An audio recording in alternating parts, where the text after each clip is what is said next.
ఇలా చూడరా, నువ్వు మెర్లిన్ కోసం దిగులు పడుతున్నావా? రేయ్, తను నా కూతురురా, నేను చూసుకుంటానురా. ఇది ఊరికి సంబంధించిన విషయం. నీకు చేతనైన సాయం చేసావంటే రేపు మన అమ్మాయికే కదరా పుణ్యం. బోసయ్య తన బిడ్డని చూసుకుంటారన్న నమ్మకంతో యాంటనీ ఒప్పుకున్నారు. ఊరు జనాలకి యాంటనీ అన్న ఒక నమ్మకంలా కనిపించారు. యాంటనీ లేని బాధ మెర్లిన్కున్న. రోజులు గడిచే కొద్దీ బోసయ్య కూతురుగా జీవించసాగింది. అయినా కూడా తనకు తండ్రి గుర్తుకొస్తూ ఉండేవాడు.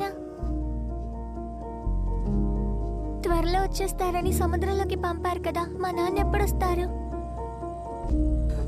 ఊరు జనాల ప్రాణాలు కాపాడడానికి సముద్రంలోకి దిగిన యాంటనీ ఆ సముద్రంలో నుంచి శవంగా వచ్చాడు.